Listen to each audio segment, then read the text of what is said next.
Hey guys, how are we doing tonight? So glad to be here. It's been a crazy running day and just barely made it here on time. So nice to sit down and just kind of be for a little bit after a very, very hectic day. Okay. So hi Barbara. Hi Mina. Hi Laura. Hi Mellow Yellow. Hi Terry. Terry, your book shipped today. I finally made a trip to town. We've had crazy weather, cold, really cold, snowy, so made the trip to town, got everything shipped. So you should have your book next week. My cats are getting into a cat fight. Sorry.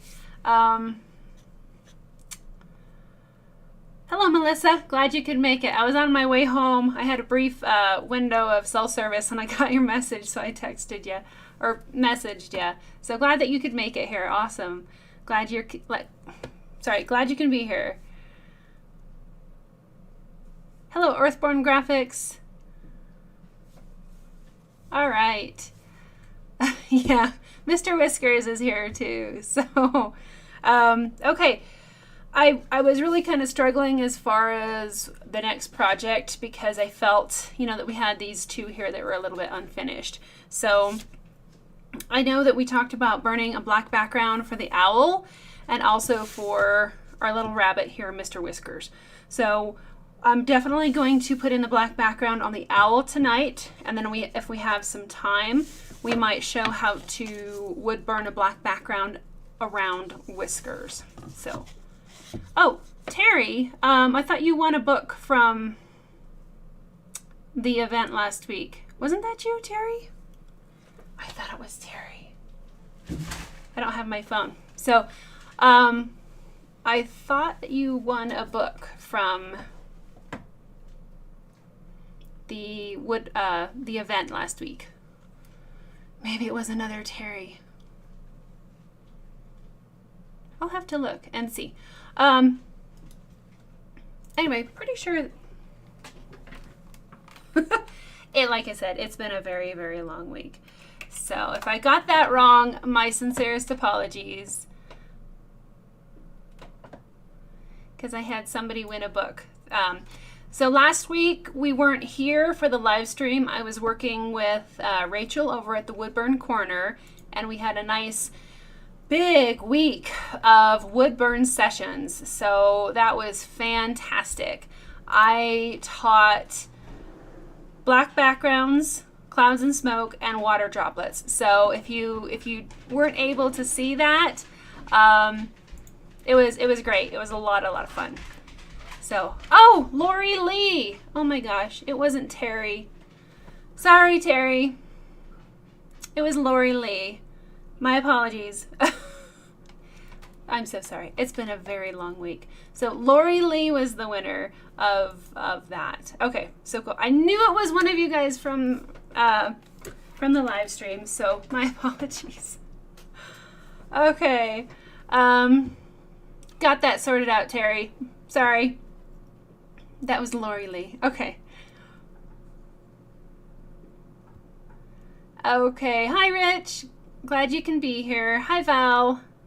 So if Lori Lee shows up tonight, I'll tell her that her book shipped. Yes, Lori. Yeah, Terry, it was Lori. Hi, TH. Okay. So, Melissa, you bought the videos from the last week's burn sessions event. Very cool. Okay.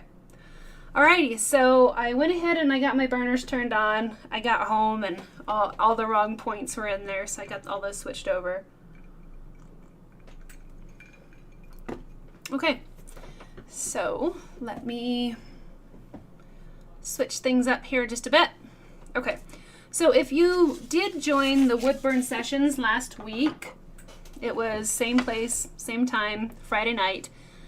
I showed how to wood burn black backgrounds. It was a little bit brief.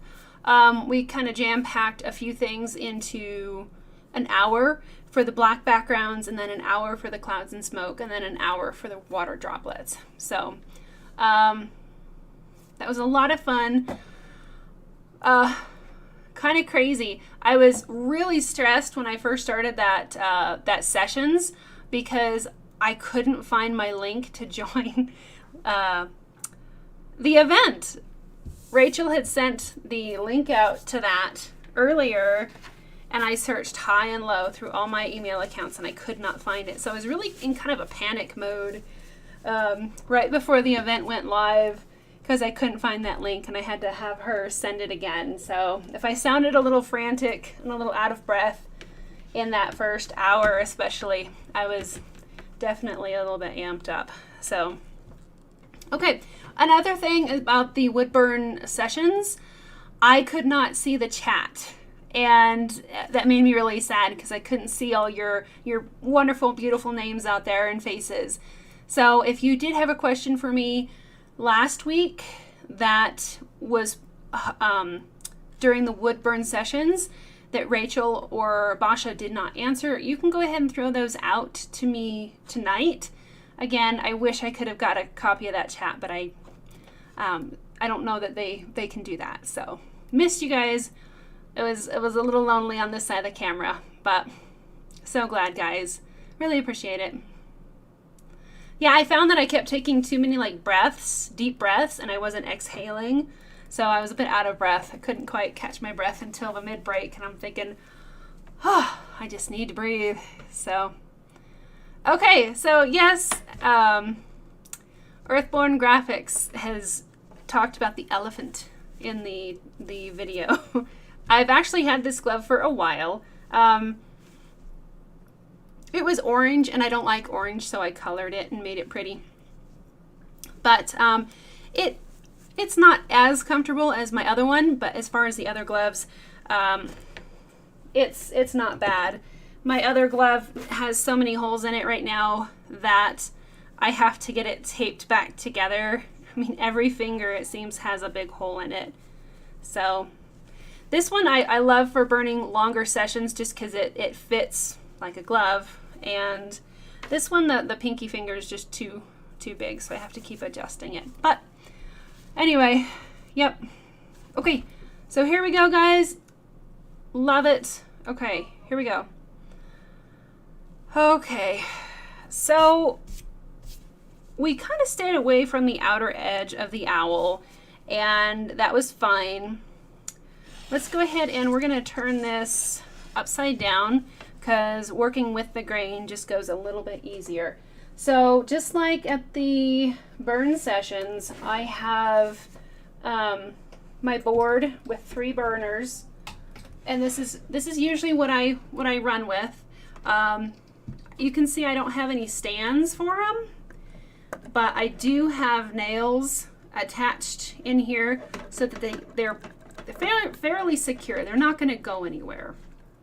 So this is normally when I'm reaching over for different points, this is what I have. So we have 3 of the shading points tonight, including our little baby one here in the middle that I modified.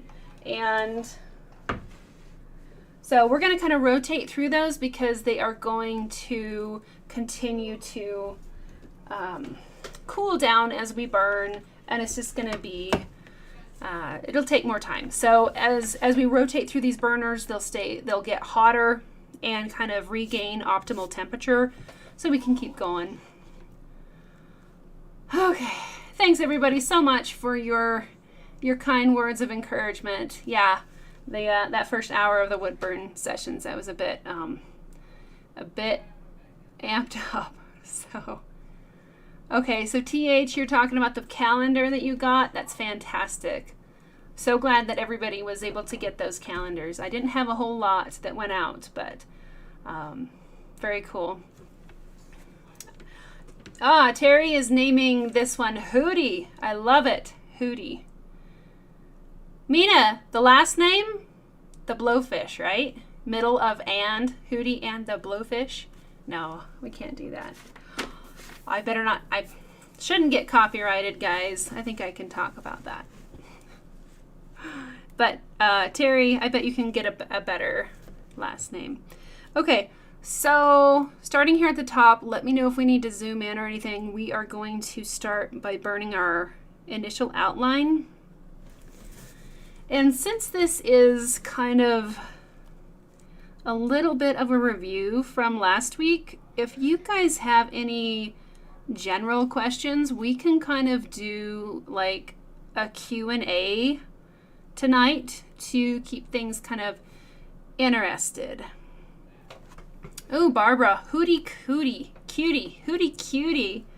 That is very cute.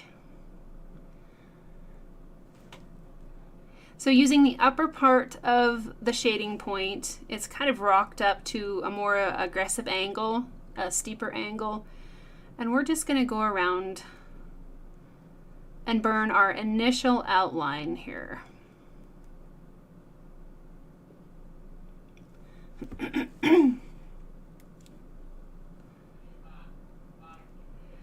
So his feathers, Hootie's feathers are kind of ruffled around here. So we're just going to kind of work our way around.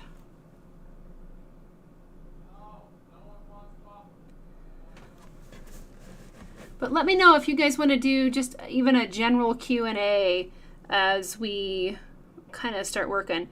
So I don't think, hi Chris, glad you can be here. I was almost late too, so glad that everybody is here.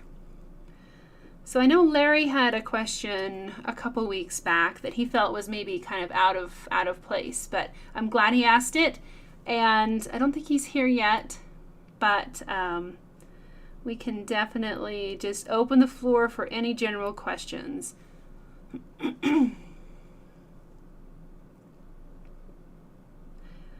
So the background is going to be completed in basically 3 steps. Cutie hootie. That's good too, Terry.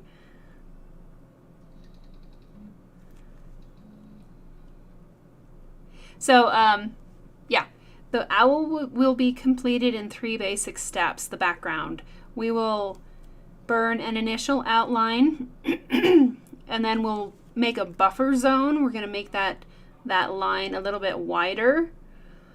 And then we will lay the point flat on the wood and just burn the solid black background.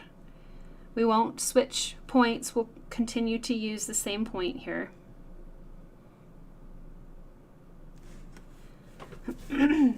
Now, since this is a white owl on a black background, I'm not too concerned if I get like a little dented lip coming around here.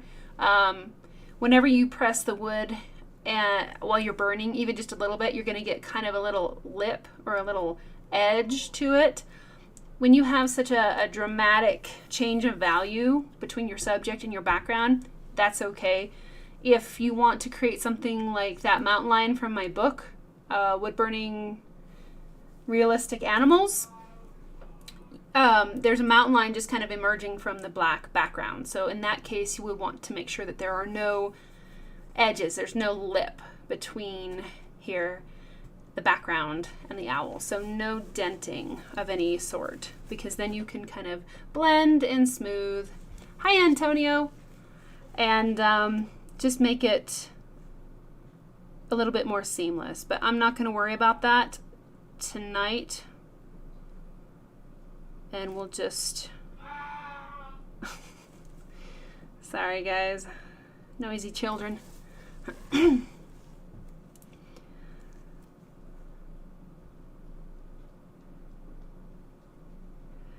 But yeah, I would love to get this this owl project kind of wrapped up. I feel like we've had a couple projects that we kind of left,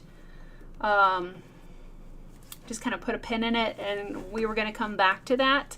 So, and I have not been able to do our impromptu live streams, and I would like to finish those up. So we're going to complete this one, and then hopefully if we have time, we'll work on Mr. Whiskers the rabbit. Terry, no, that was, Terry's asking if my son burned himself with the pizza.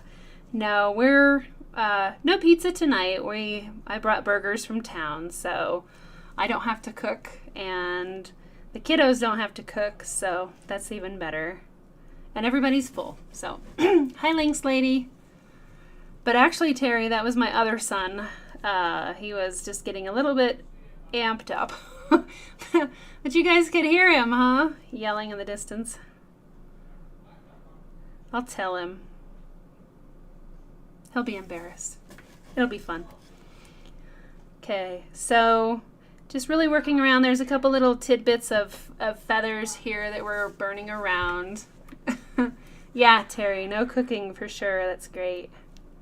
I enjoy cooking, but it's nice to take a break.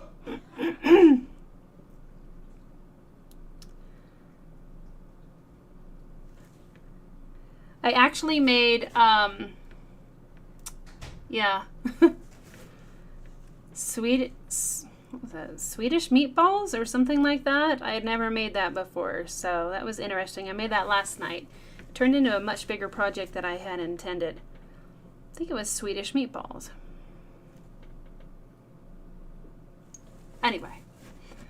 Melissa is asking, where am I located that I have snow? I am in Colorado, so we have a lot of snow here. We have actually had some sunny weather, so our snow is settled, but we had between 4 and 5 feet of snow on the level, more in the shade and more where it drifts. So it's a little bit lower than that just because of the settling and the sun. So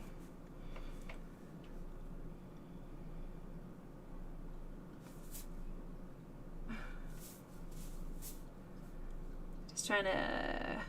Good night, Beverly. Have a good night. Glad you could pop in for just a bit.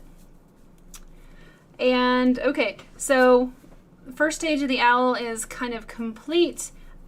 We have our initial black background. Now we're going to go back over and darken that up a bit. Yes, Melissa, it is very beautiful here in Colorado. Pretty much most everywhere. The western slope can get a little bit dry. It's almost like deserty, but definitely the parts of the western and central are pretty mountainy. We're up high in the mountains. We're at 9,000 feet. So the air's a little bit thin up here, but you get used to it. So we're just rocking the point down a little bit and working on this buffer zone. I'll probably switch over and rotate out points here in just a bit because I can see that this one's starting to cool down just a little.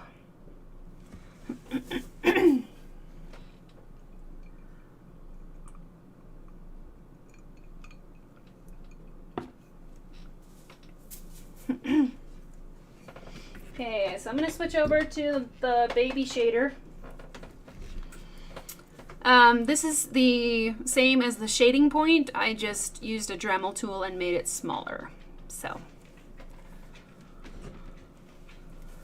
yes, Beverly, I agree. Everybody here is so welcoming. I love that you guys in the chat welcome people that show up. You guys are just fantastic. Lovely community here, guys. Yes, like a big family. Wonderful. Hi, Shauna. Shauna is asking, was all that done with the same tip? So if you're talking about the entire owl, yes, we have wood burned the entire owl with the shading point. It looks just like this. So,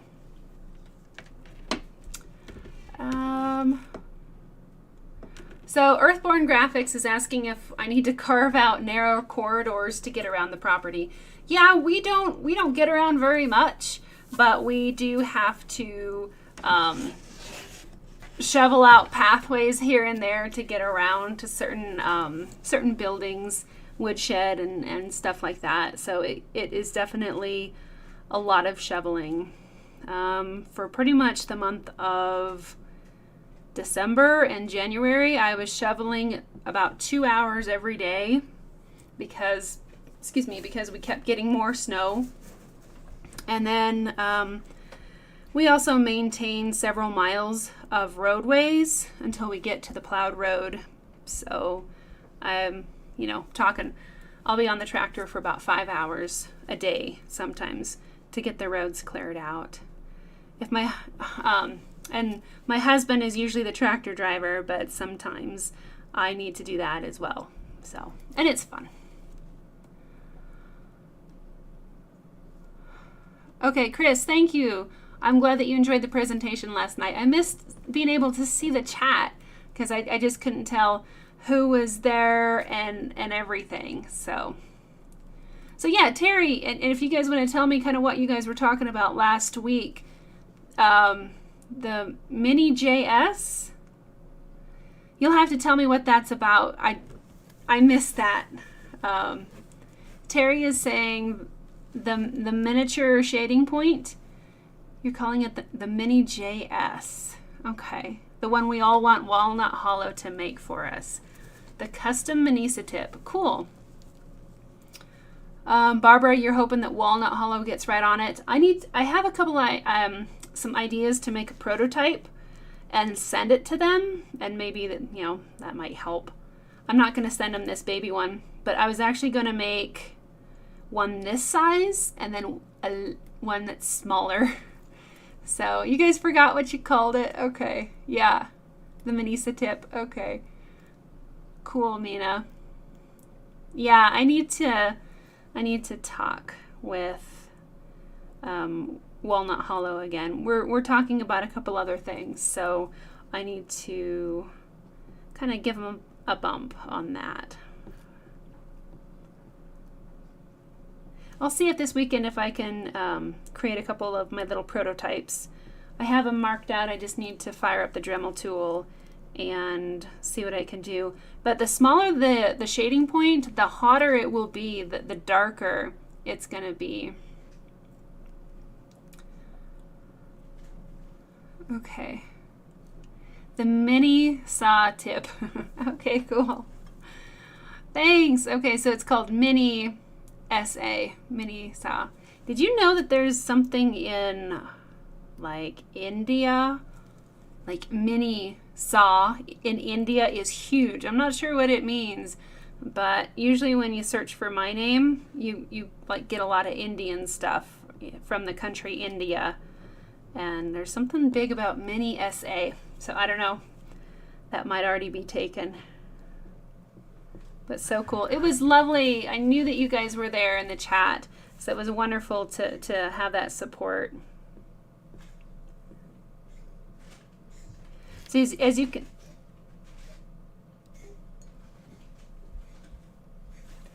I think the cats are fighting again. But you can see how this smaller shader just seems to burn hotter.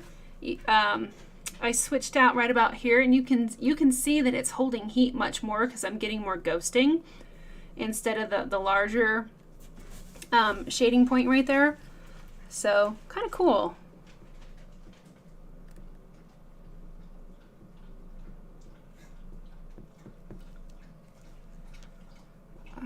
Okay, cool. Thanks, Earthborn Graphics. You guys are great. Okay. Barbara, my Pyro Squad. I love it. I heard that you guys were talking about names, but I couldn't hear that or see that either. Pyro Squad. I think that's cool. Love you guys being there. It just made my night.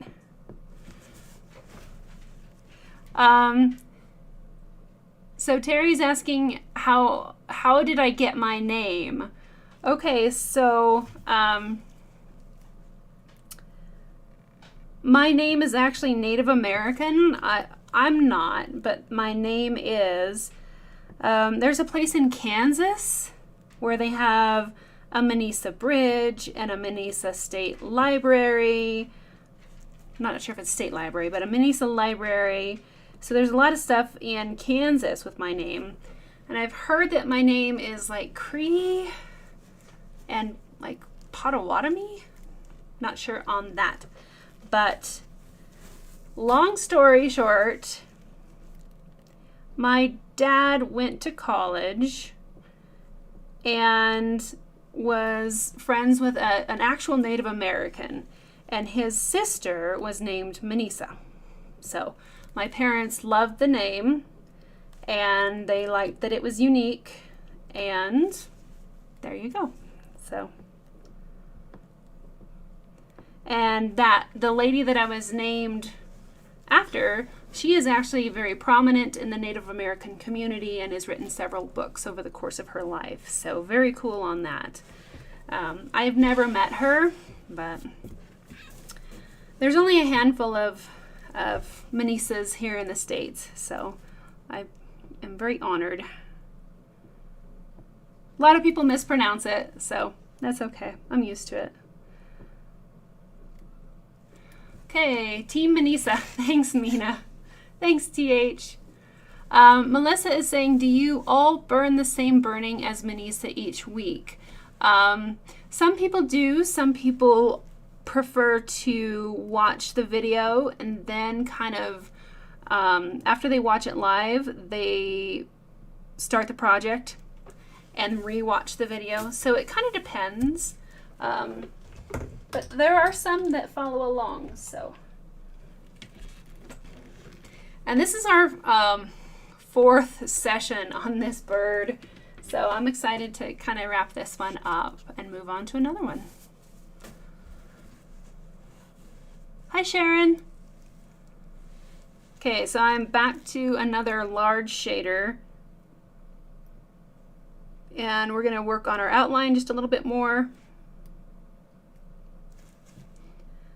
Since I've turned the wood, we'll just kind of keep going here. Thanks, Sharon. We did most of this in the previous weeks, but I think it's looking pretty darn great so far. And I love the dramatic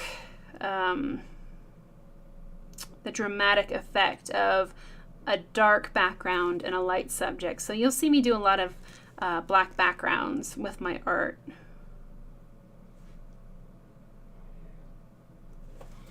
Yes, Mina, I also take all of these live streams and they are hosted on my Patreon page.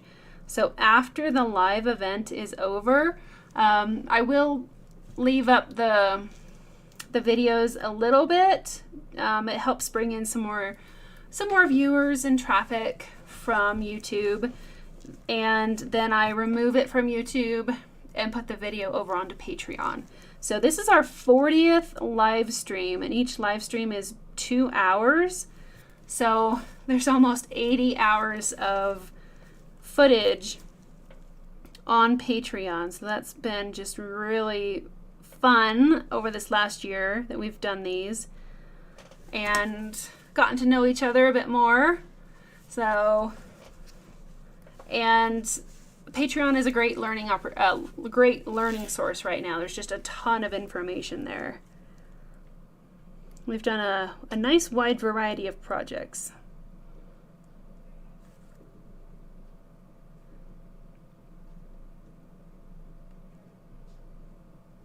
Okay.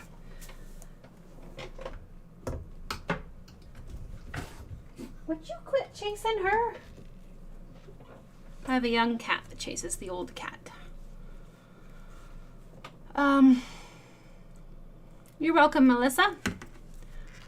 Sharon, you have to rewatch them. You watch all the replays when you work. Okay, cool. Well, it's nice to do the replays on Patreon because you can kind of pause the video and catch up and work ahead, move back. So it's nice to be able to go forward and backward through the video. I can imagine that trying to burn live with me sometimes might be almost a little bit frantic, trying to keep up with where I'm at. Because I do bounce around from time to time as far as the areas that I'm working on.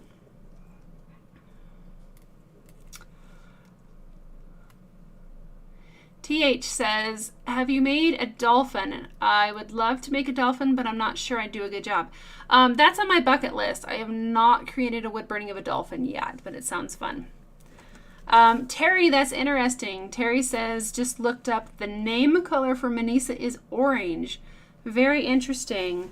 My name actually means red water at sunset. So I guess orange could be a factor of that. So pretty cool. Because, you know, the Native Americans, some of them would name their child after the most important thing that they saw right after their child was born. So apparently I am red water at sunset. So kind of fun. So orange would tie into that, which is interesting because orange is like my least favorite color, but I use it in all of my wood burning, like my logo and my business cards and everything. I wind up using orange, which is funny because it's not my favorite color for sure. Interesting. Thanks, Terry. A dolphin would be interesting, Laura.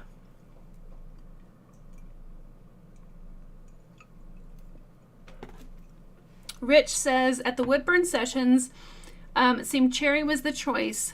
Like cherry wood was a favorite of the presenters and some on the chat. Cherry is fun to burn on, very nice. Walnut Hollow used to have cherry rounds. They were 8-inch rounds, and I love them. And I still have some in my stash, but I can't seem to find them on their website. So I don't know if they're no longer selling them. But cherry is fun. Cherry burns really dark really easily. So like you barely touch the wood and it gets super dark. So getting the darker range of values on cherry is actually quite simple. You almost have to just barely burn or barely touch the wood to get some of these lighter values that we have in here. So it definitely tends to the darker side of the shading scale. It's hard to get some of those lighter values. You can do it, but it's a little bit more difficult. Good point, Rich. I noticed that as well. Catching up on the chat. And Links Lady brings up a great point. If you do have trouble with the live version, you can always go back and watch it afterwards. It's filmed in HD, so you shouldn't have a problem. Okay. Barbara, your cats. One young and one old too. Okay. So dolphin. Well, guys, I'm looking for another subject for next week. So you guys want to woodburn a dolphin next week? Let me know. Thanks, Terry. I like the description of my name as well. Mina is asking, are you leaving a tiny space between the buffer line and the owl? Between the buffer line and the owl. Not really. Remember when we woodburned the owl, we kind of stayed away from that edge, so it looks a little bit lighter than normal, but I'm staying within the guidelines that I transferred. Okay, one more time, check in the chat. Sharon wants to try woodburning a whale. Cool. Hi, Angela.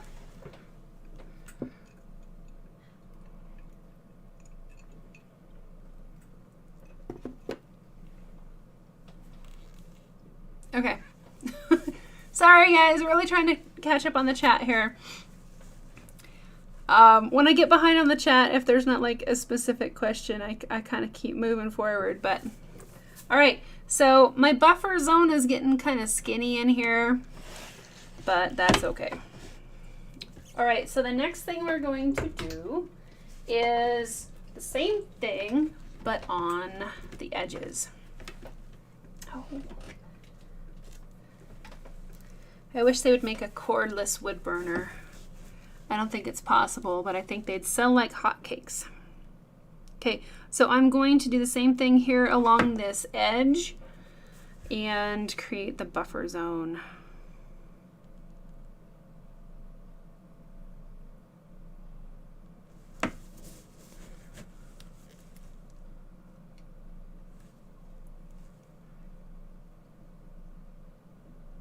Oh, Barbara, you mentioned a dragonfly at the summit. Okay, cool. Yeah, again, I missed the chat. So, a dolphin, dragonfly. Okay, so it seems like there's a little bit of, I forgot about a dragonfly. Okay, so we could do a vote on who wants to woodburn a dragonfly next week, who wants to woodburn a dolphin. And I'll spend the next week trying to find good reference photos. So let me know what you want, and I'll try to take a vote and see which one to create. And whichever one loses, we'll do the next time, okay? So we'll wood burn both a dolphin and a dragonfly. So what do you guys want to do next week? Let me know. Earthborn Graphics says, if you hang the cord on an ivy stand or a DIY ivy stand, it might keep the temperature box out of your way. I've thought about hanging it above me, like on a springy, bendy stick, so I could still move. I've thought about that, but right now I just kind of wrap it around my arm when I'm filming. When I'm not filming, I can move over and kind of stash that cord and the temperature box in the nook of my desk, but otherwise it's a little bit unhandy.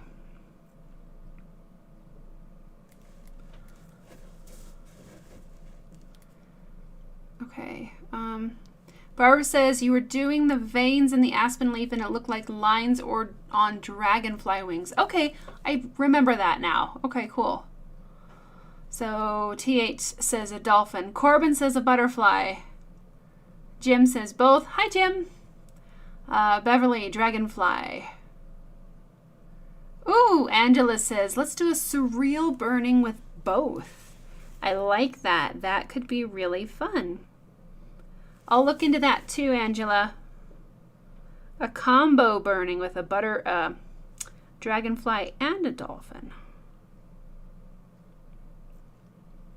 So I know I tend to create a lot of realistic based artwork, but if you guys want to see other stuff like more vector based or cartoonish or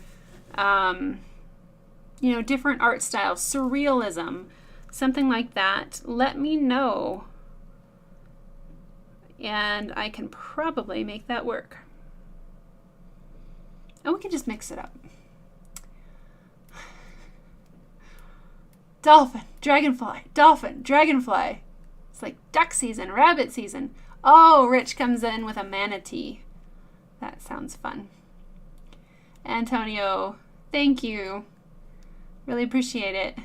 Yes, the cord is a little bit frustrating sometimes.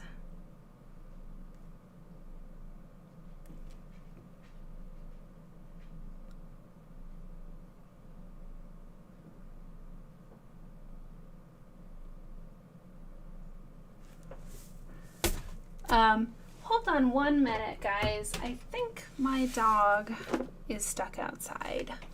Be right back.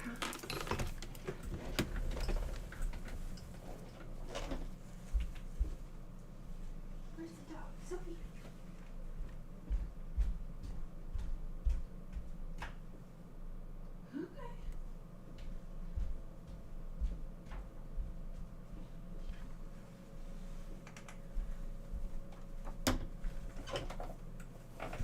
Okay. Sorry guys, it's just really cold outside, so gotta make sure all the critters are in.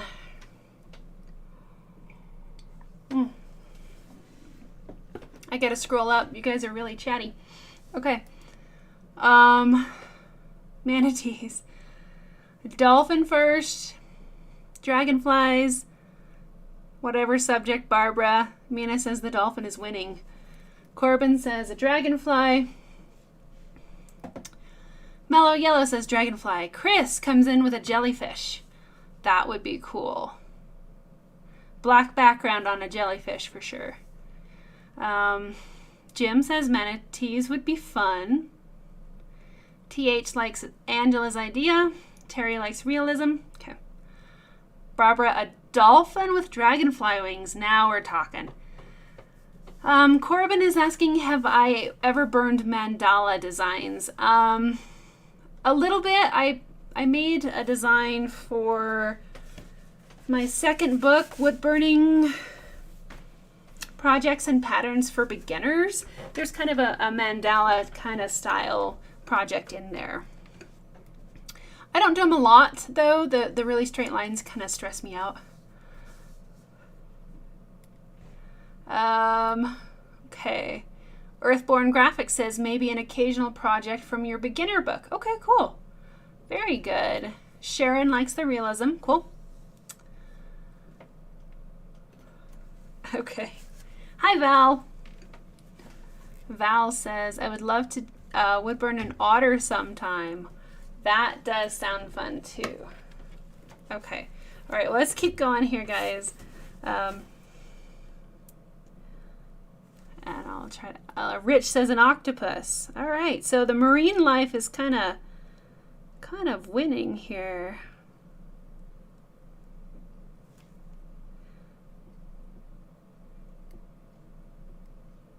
So I have never wood-burned an octopus. I have never wood-burned, let's see, a manatee or a dolphin. I have wood-burned dragonfly. I think I did one image, but I made 2 copies of it. So that was fun.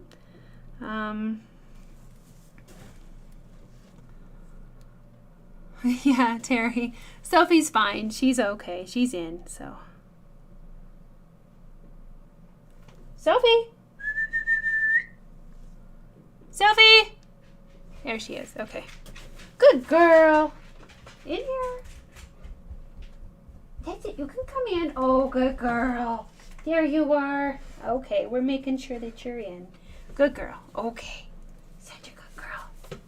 Thank you. You can lay down now. You can lay down. Okay. Okay.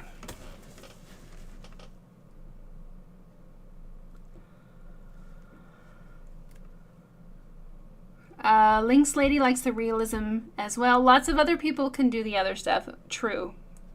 Very true. I am wanting to kind of create some tutorials for beginners as far as complete projects that beginners can complete in a short amount of time. So I'm trying to work on that as well. And I'm finding it quite fun to create kind of a more simple design, and I'm just cranking out some of these little simple wood burnings for beginners quite quickly, and there is a certain satisfaction in creating a small little project that is done quickly. It's kind of an immediate satisfaction. Some of the larger projects that I've done that take a year to create, they can weigh on you for sure, but there's a lot of satisfaction in those as well when they're done. It just takes longer to reach that goal. Okay, Terry says otters would be great. Jim says I usually lean much more to the realistic side, but enjoyed your mandal in one of the books, so that sort of thing is good too. Cool. TH says thanks. Thank you, TH. He says like the video. Chris Jones, don't tell Beja that lines stress me out. I think I said it in the. I think I mentioned that in the woodburn sessions, but they kind of stress me out. Really perfect lines. I hold my breath, and they're just more stressful. Okay. All right, so let's turn this over this way and see. So already that white owl is starting to emerge forward because the dark's pushed back, lights pull forward. So he's really starting to kind of like pop out of the wood. So we're going to complete this side over here with our line and our buffer, and then we'll start filling everything in. So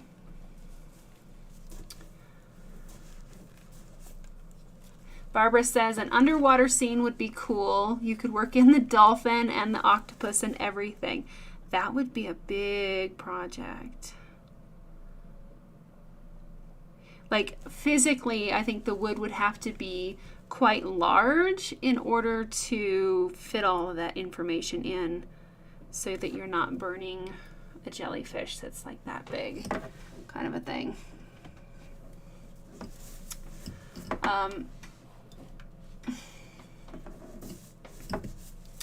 Oh my gosh. Okay, hold on, guys. I gotta scroll up.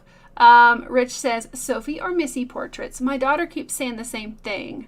I need to wood burn my pets. Laura likes manatees. Barbara says manatees are sweet. Okay, TH, you like the realistic wood burnings. Okay, cool.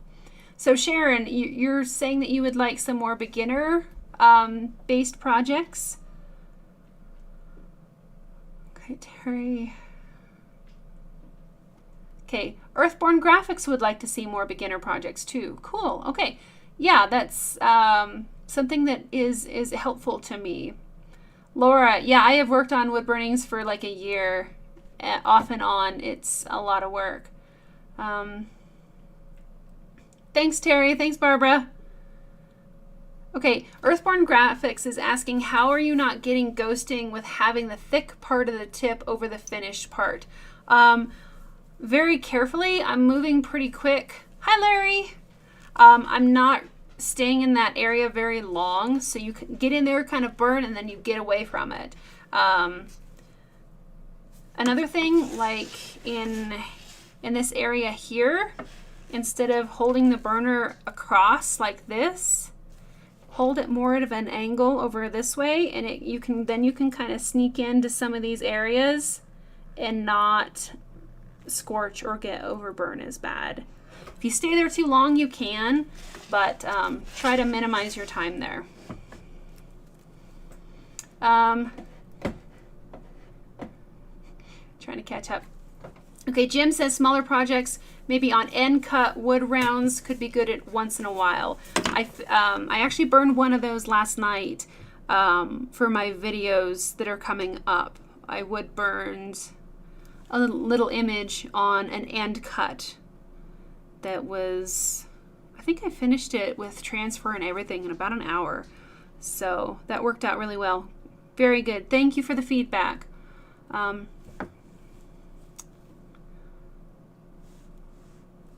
So Angela, you have a project you've been working on for about an hour, and it does. You have to take breaks because it can just be daunting. It can be frustrating to work on something for so long, and our art form is slow anyway, so sometimes I like to mix in a giant monster project with lots of little ones.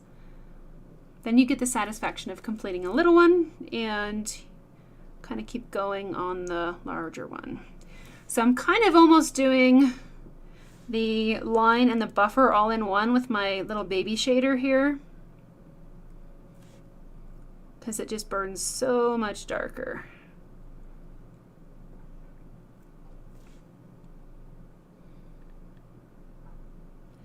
Actually, I think this one should be called Shading Junior, the Junior Shader. Shader Junior, and then I will make a baby shader as well. I'll make a really tiny one.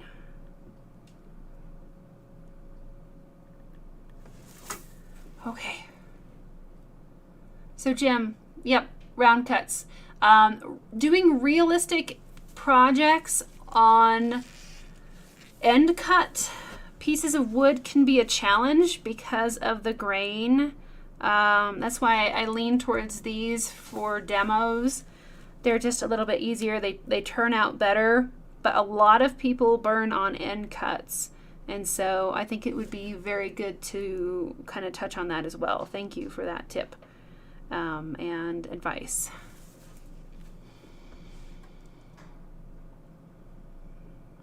So Terry, you want to do a wood burning of your standard poodles, but you're afraid to start. Yeah. It can be daunting not knowing where to start. Sophie, quit!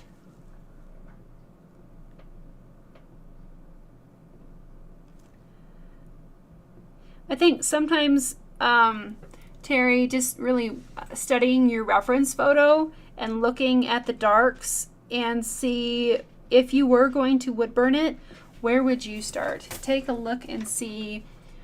Look at the eyes. See if you can pick out areas that you could actively burn the darker zones, and you just keep working your way up from the darks to the darker midtones to the midtones. See if you can pull out information in there visually just looking at your reference photo, and that might help. Good girl. Okay. So we pretty much have our image blocked in. Now we're going to burn the black background.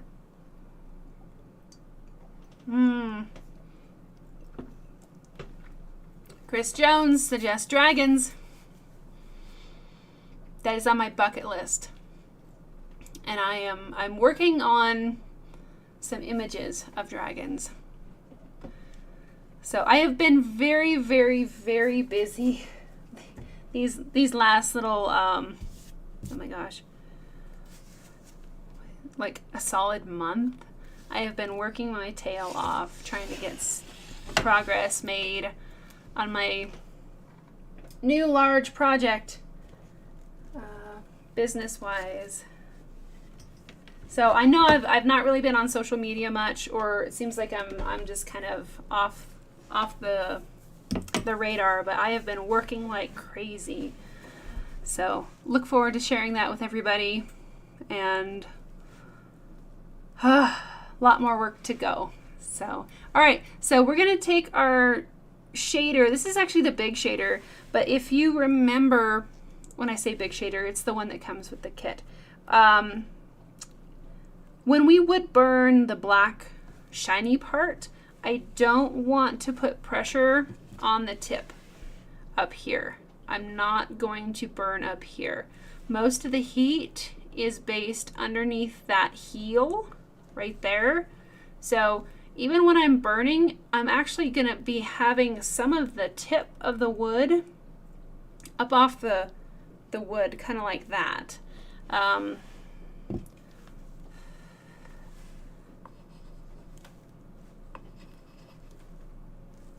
Get off there.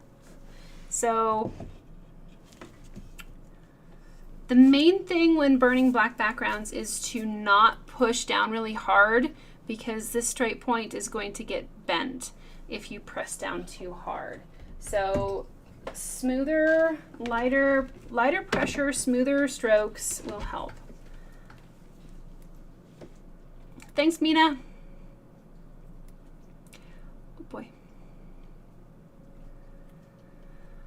Beverly is asking, how do I preserve the live edge? I have had some rounds and the edges are disintegrating.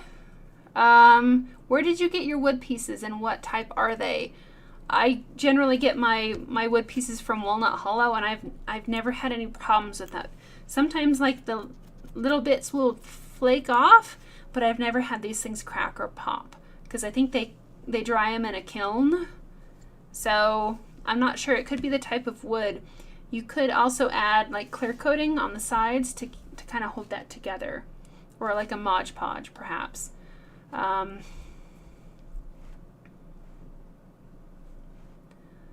Okay, Rich, a spider on web with water droplets? I don't know that I could burn a spider. Not sure on that one.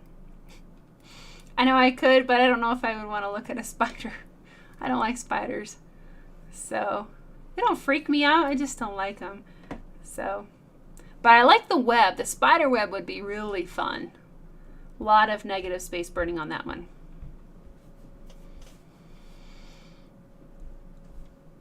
Yes, I would pass out from holding my breath on the lines. Earthborn Graphics. Okay. Jim is saying a refresher on adding color. Okay, cool. We did that once, but it's been a while. Very good. Antonio is saying, I am not wearing a mask. Doesn't the smoke affect you? Not really. When I would burn black backgrounds, and a lot of it, the smoke can really get to me. But short amounts, I'm okay. I actually have asthma, and I'm allergic to a lot of stuff, but I don't seem to have a real big problem with the basswood smoke. Like I said, unless I'm burning a lot of it, and then I will wear a mask. It's also hard to talk and teach with a mask. But as a safety tip, yes, you should always wear a mask when wood burning. Some people are allergic to different types of wood, and so they can have really bad effects, side effects from wood burning. I've been really quite fortunate, and I don't experience that. certain types of wood irritate my lungs more than others, but basswood and I get along pretty well. I've worked on projects that require, 10 hours of burning a black background, and then I will wear a respirator and like a full face mask where I keep the smoke out of my eyes as well, because it's just too much. But there's not a whole lot here, so. But very good point, Antonio. Let's see.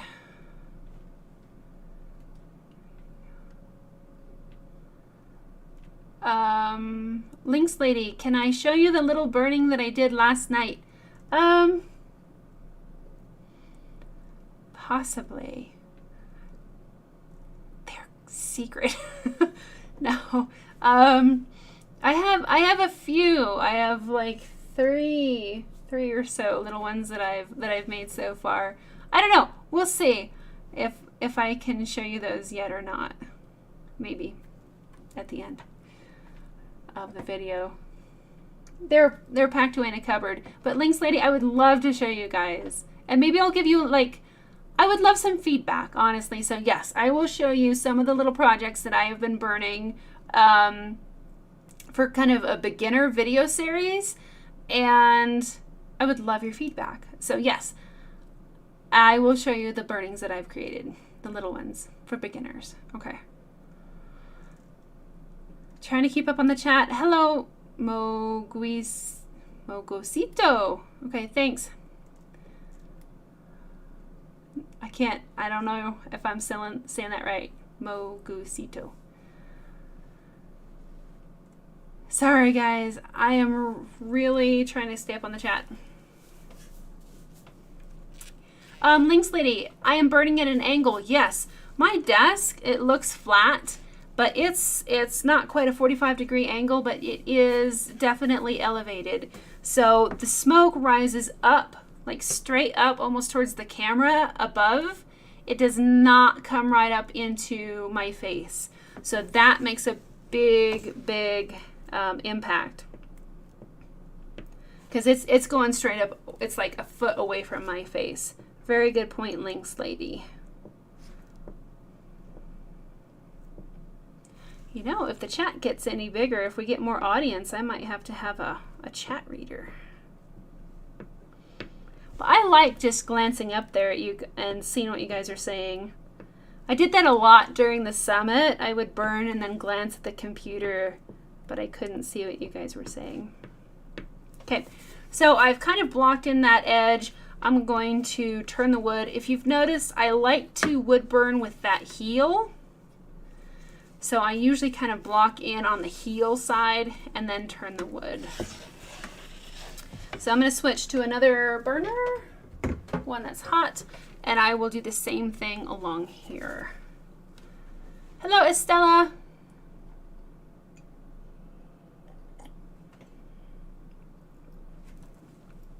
Earthborn Graphics, yes, the angle of the table lessens the smoke in my face. I'm not hovering over my burning.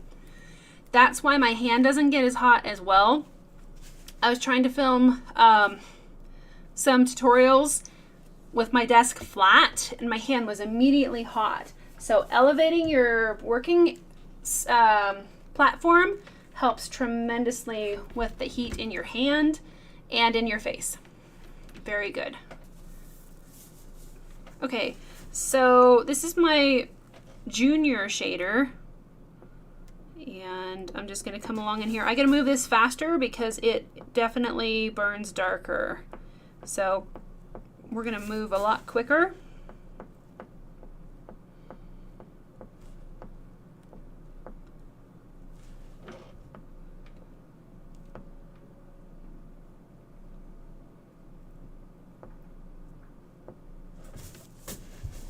And this is just a little bean bag that I rest my hand on when using the shading point and the Versa tool. It helps get that angle just more comfortable for my hand. I know we've talked about that, but for the newbies, that's what I am using.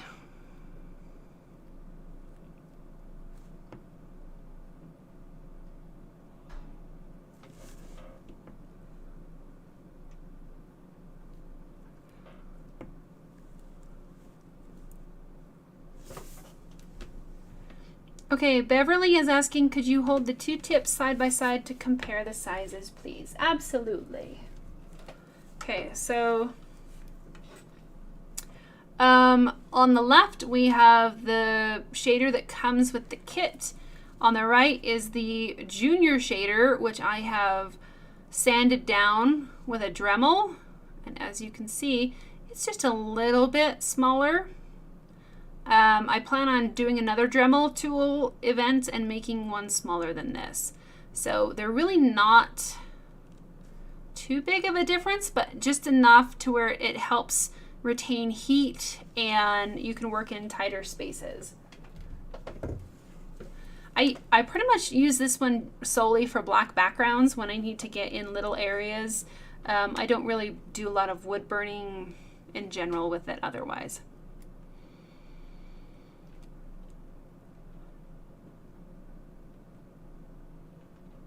Hello, the woodchucker Doug. Glad you can be here, and thank you so much. Okay. So Jim says that they posted a wood toxicity chart on the Charlotte Woodcarvers Club newsletter. So that is very great information. Okay. Yes, Lynx Lady. I've actually had this glove for a few years. I don't use it very much because as I use it, the pinky finger gets like way up there and it drives me crazy. So I have to keep pulling it on there. I plan on taping my old glove. I will not retire it yet, but I haven't taped it, so you'll have to look at this white one. Okay, so I've kind of created our bigger buffer zone here.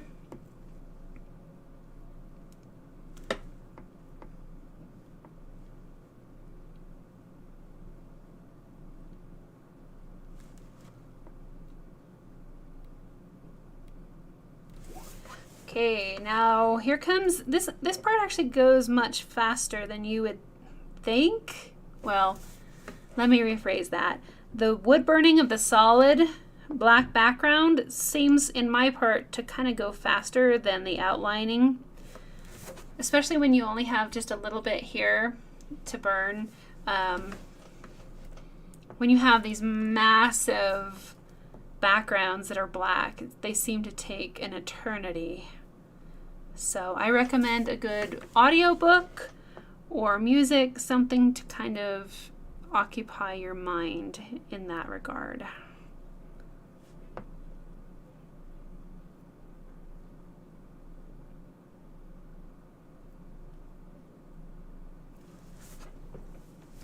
So this one is getting a little bit of carbon built up on the bottom. If you guys can see, it's kind of shiny. But I'm going to set the junior shader off to the side and let it regain temp.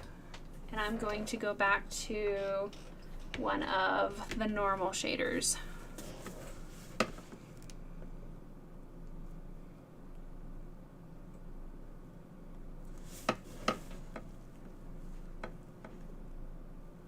So Shauna is asking, how many burners do you work with at one time?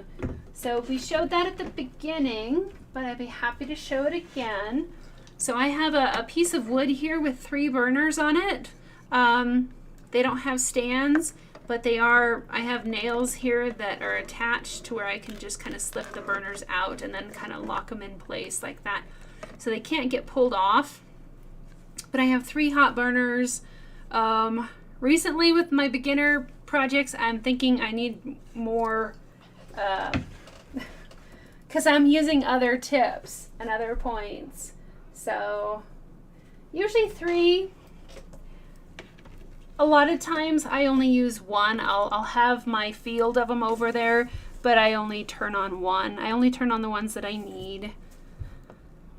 And I do switch out points from time to time, depending on the project.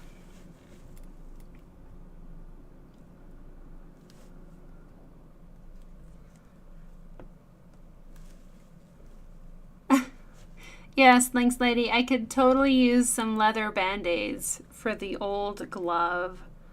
I've been using like electrical tape. I have used athletic tape over the years because it's a little bit more flexible.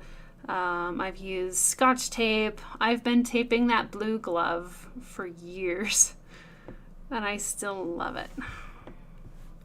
You know what's crazy? I don't know that I've shown you guys this since we're kind of just doing some black backgrounds. I have the other glove. All right, so get this. You know, there's a thing going around online with like old versus new, used versus non-used. So here's my glove. Here's its companion that's been sitting in the drawer for the last, I don't know, since 2009. Look at that. Isn't that funny? So since I'm not left-handed, this poor thing, this is what it used to look like. Anyway, thought that I would show you guys that. Look at all the burn marks, the heat. Love it. Too fun. Alrighty.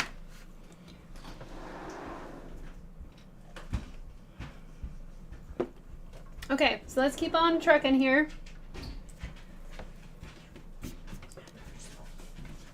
I know, sorry, it's a little smoky. Pretty smoky. Mm-hmm. Pretty smoky.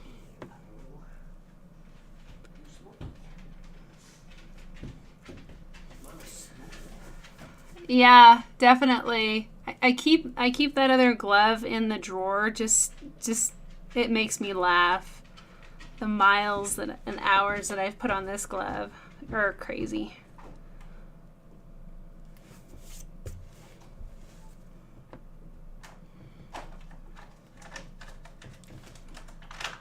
Angela says, use the material from the left one to repair the right one. I have tried sewing and I get very angry when I sew. I would love to have somebody make me a new glove, but that is not me. I don't do well sewing. My great-grandmother was a sewing genius, and I have her sewing machine, but I do believe it was the artist and not the tool, because I can't sew with a darn. But that is a good idea, Angela. Okay, so burning these flat black backgrounds really pulls the heat out of the burner. So it looks like on the camera, it looks like beautiful and solid and perfect black. From my angle, let me see if I can get this. You can see the wood grain. And you can actually see that it's not quite solid black. I'm not sure if I can show that on the camera. But my black backgrounds often they look more like super dark brown. And I do edit my photos of my artwork in Photoshop to kind of make those blacks more solid, just so that when it comes time for making prints, the prints look a little bit more seamless. So those black backgrounds sometimes aren't all that black. They look super jet black on the camera, but if you're struggling to get a solid black and it looks so easy for me, know that it might be just kind of the camera angle. They're not completely solid black. There are some light spots. You can go back over and really spend more time and enrichen it up and almost get that true solid jet black, but it does take a lot more time.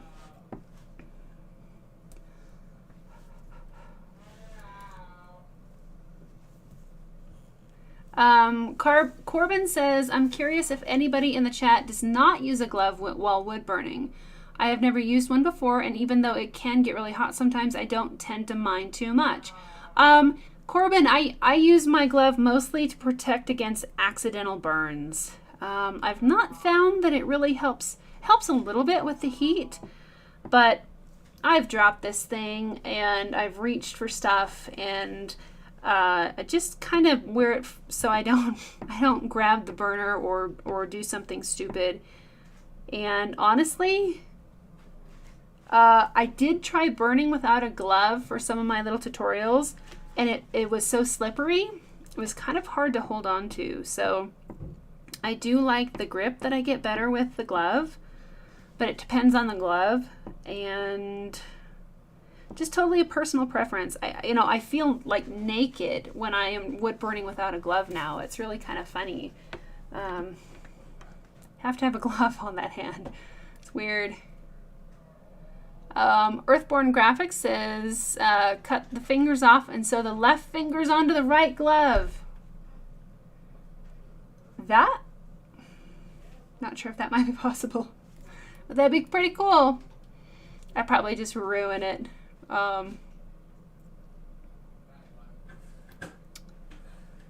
Thanks, Mina. Mellow Yellow, I need to learn to burn with my left hand. I've actually been working on using my left hand much more, but I'm not there yet. But that would be interesting, wouldn't it? I could wood burn twice as fast. I could use both burners, both hands.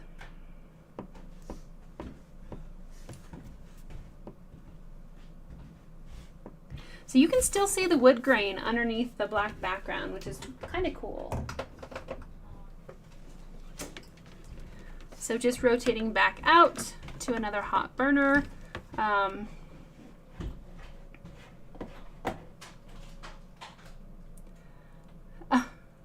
Thanks, Angela. You must be a master sewer then. That is amazing. Very cool. Larry, your black backgrounds look that way too. Cool. I just want, to be completely honest and forthright with you guys that sometimes these solid jet blacks are due to either cameras or Photoshop when I do prints. So if your black backgrounds aren't as pure black, that's okay. Mine aren't either. They can get pretty close if I really spend time, but I'm kind of hurrying here, so you're still going to see the wood grain under the black background. Do you take that out for the prints, the grain? But that's about it.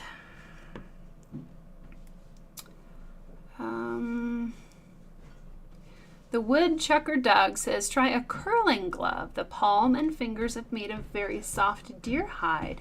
They have a great fit and are very flexible. That is a great idea. I would rather use leather than what I'm using now. It's a synthetic, so not very good.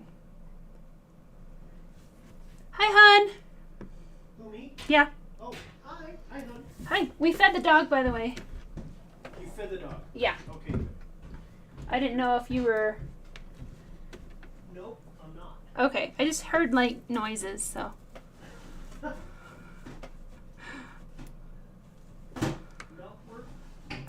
Okay. Doing the dog. Alrighty. Rich is asking, would you use razor tip to do the black backgrounds? I have created black backgrounds with the razor tip. I don't prefer it. A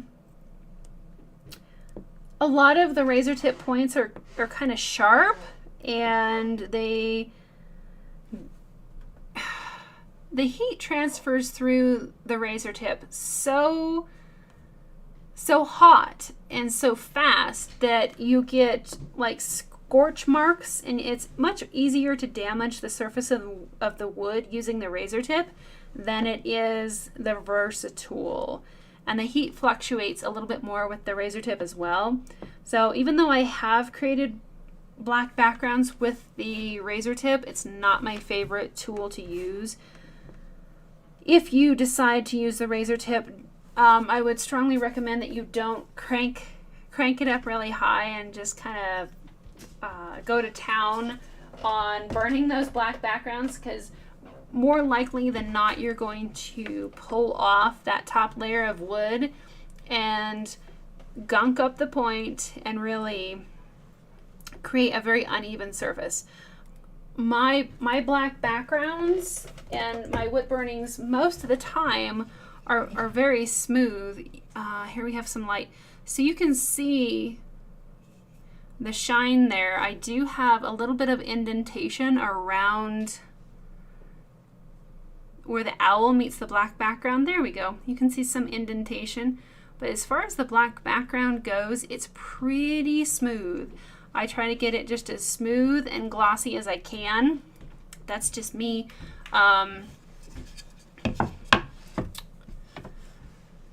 So I find that the razor tip damages the surface of the wood too much, especially if you run a hot temperature or have a sharp point. So Rich, I hope that answers your question. So a lot of people don't use a glove to wood burn. Cool.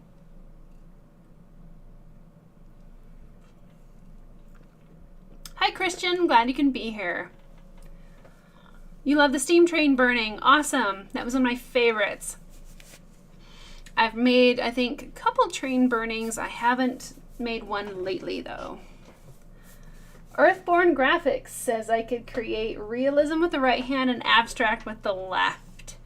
I would probably just mess up both, but thank you for the vote of confidence. That would be fun though, wouldn't it? I saw on YouTube or wherever online a lady that wood burns, draws or paints with both hands and both feet at the same time. She works on a glass table. I don't know how she could do it, but it's very interesting. So don't think I'm that multitasky talented.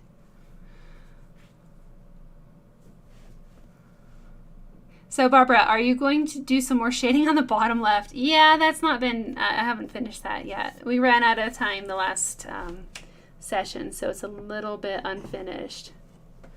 But yes, it's not done yet. It's quite distracting, I suppose, now that I look at it, but. So I'm going to really be careful in this tiny section here, and I'm going to turn the wood, and sometimes you can't burn with the grain in here in these little tiny sections, like if you're burning around antlers or anything, whiskers. Sometimes you have to be much more careful and really sneak in through here.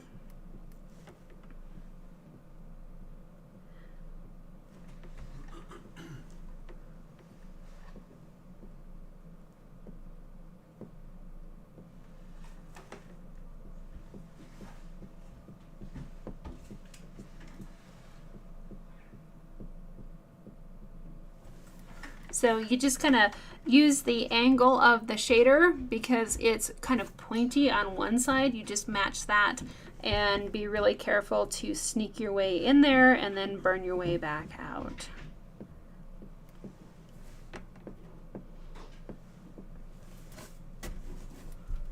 Thanks, Barbara. Great, Rich. I'm glad that helps. Everybody's calling him Hootie. I love it. Yeah, he really starts popping forward. Love it. Good night, Corbin. Glad you can be here. So once we get farther out and away from that, then we can continue. Let's see, which way do I want to go?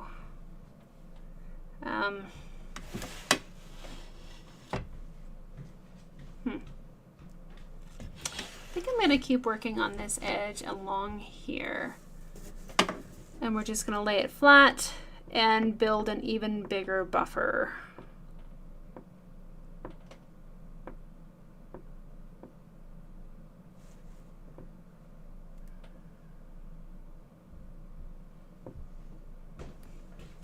So you guys want to see something interesting?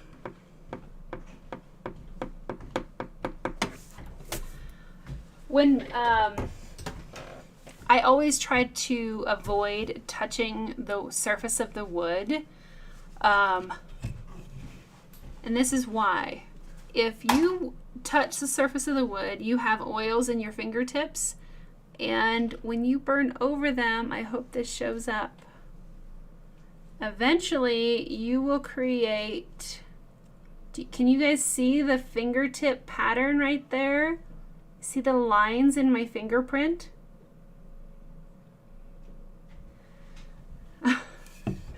It's crazy. So I always try to avoid touching the surface of my wood. If I wipe, my fingertips are never like in contact. I really try to avoid that. When you grab the edges of your wood, try not to touch the surface of your wood, because when you do, your fingerprints leave oils, and a lot of times I see around the edge, I'm like, oh, yep, I touched it there. So it just kind of is one of those little things that drives me a little bit crazy, but you can see it now that we're burning the solid thing black, so I can cover it.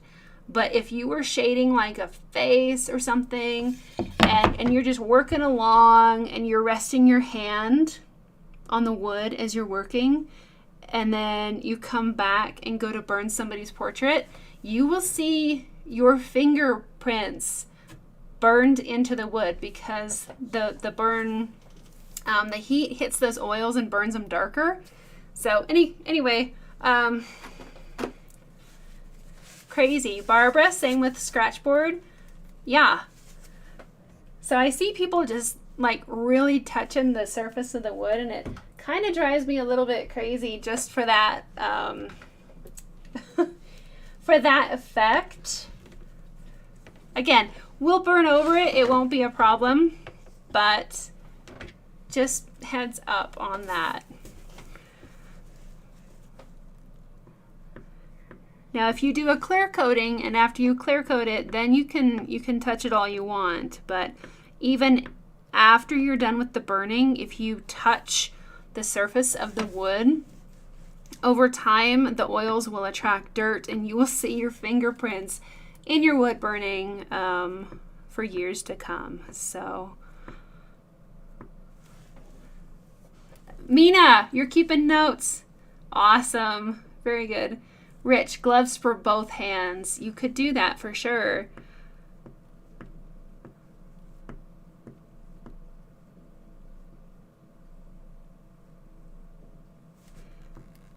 Okay, so now that we have our nice bigger buffer, we can just go to town here.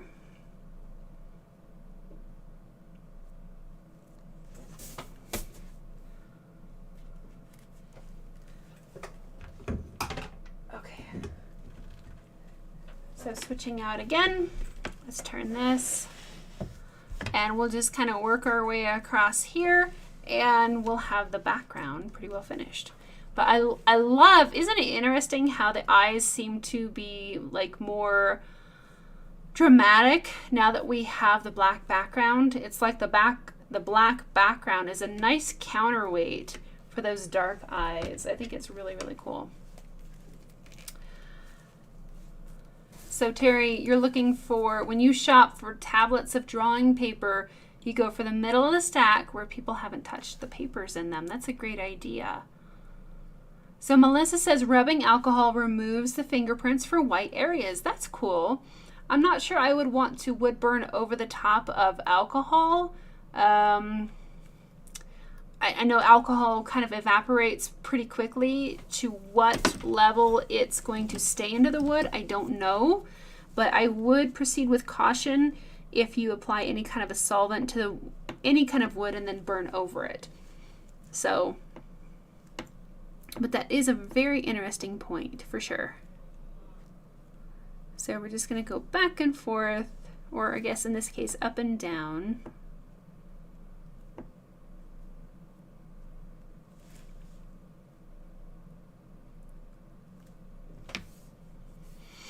Shauna is saying, with all the different woods, do you recommend sanding the wood first?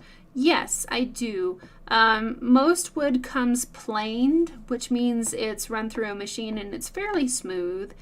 But if you're doing more beginner projects, it's not critical to sand. It does help reduce carbon buildup on your point. It makes a much more smooth and even burn. But like I said, if you're just a beginner, it's not critical to sand.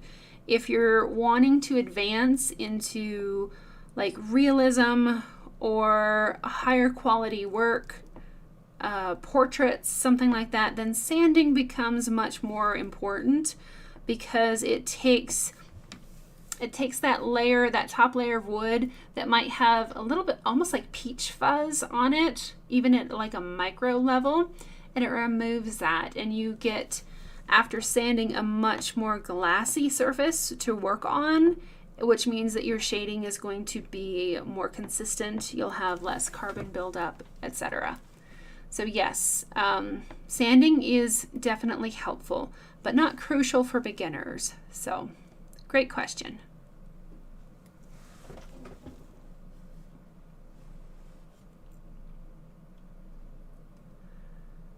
Okay, catching up here, guys.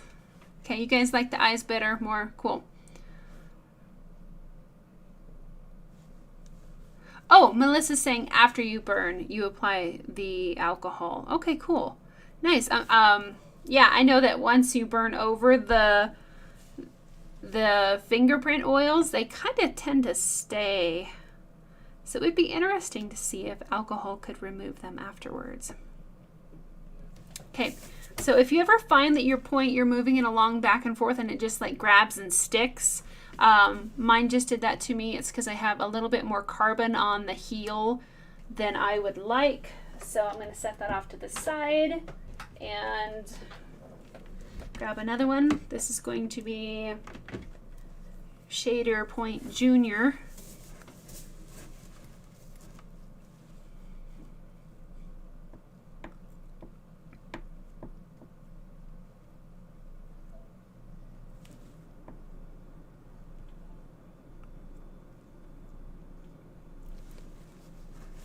So Terry says when she's drawing, she has a piece of glassine paper under her hand, and you're doing it while you're burning. Keeps the oils from your hand off the substrate. Very good. Yes, glassine is a great material for that. A lot of times you'll see I wear long sleeves when wood burning. It's just kind of another precaution, because with larger burnings, I tend to kind of lay on them, and you have to get in different positions. So I'm really sensitive to any kind of oils from my skin, whether it's from my hands or my arms. In the summertime it gets hot, and I usually even work in the summertime with long sleeves, especially with larger projects where I have to kind of crawl across the surface to get to certain areas.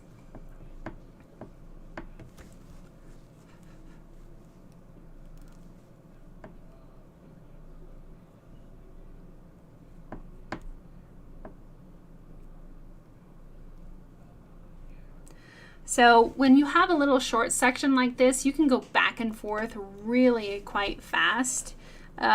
It's these long strips here that seem to take much longer, because I've tried wood burning across in rows like this against the grain, and it produces almost like a wave-like ripple that years and years later you can still see. So anymore I try to wood burn everything in strips with the grain.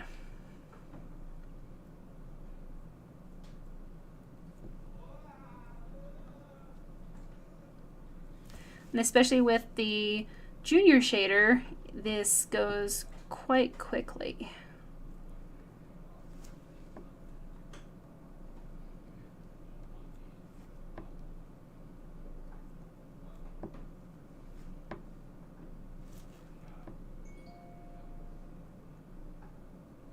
And I can feel it starts to get a little bit sticky, and you've got more carbon built up on that. So we'll set that off to the side and rotate out to wood burner number 3 and kind of keep going. Thanks, guys. Yeah, he's here. Don't look at this part here, but yeah, that's looking much better. So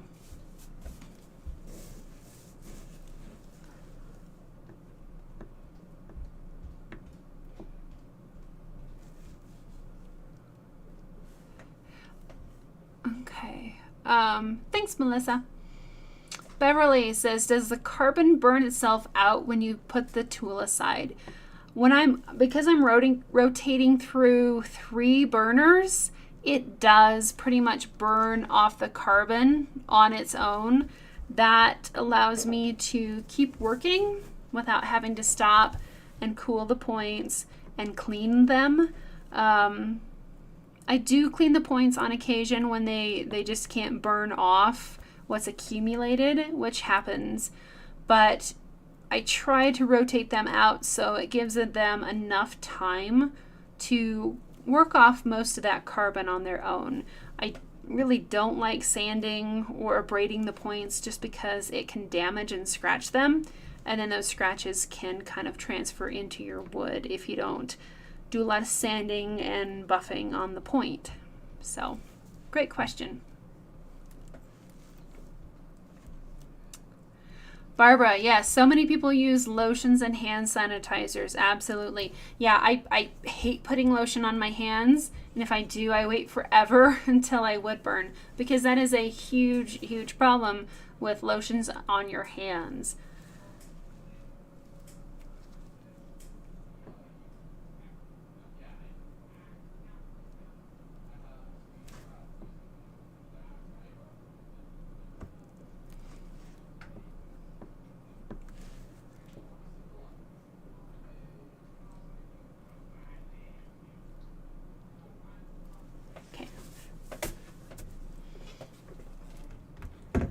All right, hang on guys, I gotta take care of something really quick and I will be right back.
All right, so sorry guys.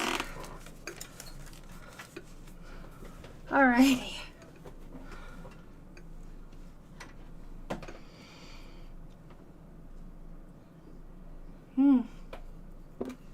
So Angela uses golfing sleeves to do bigger burnings. Cool.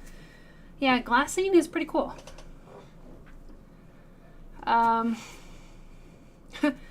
Barbara mentioned that hand sanitizers are flammable. That is a great, great point. Yeah, I guess I'll keep working on in this angle. Sometimes when it curves down, that point wants to kind of get where it shouldn't, but we'll just do what we can here. Lynx Lady says, when you display your burnings in a booth, do you have problems with people touching them without asking? Yes. So most people love to touch wood burnings. I do have certain projects that have been clear coated. Those are usually the ones that I show to people and put in front of them, and like they love to touch them. And a lot of times I say, this has been clear coated, it's okay to touch this. So and they just love to touch the wood and pet it. But yes, if you have a booth and you have problems with people touching without asking, you can put up signs asking people, you know, please don't touch.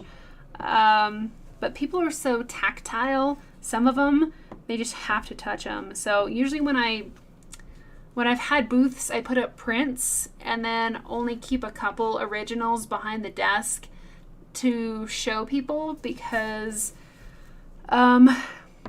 where I've had my booths, the market isn't really great for originals, but it's good for prints.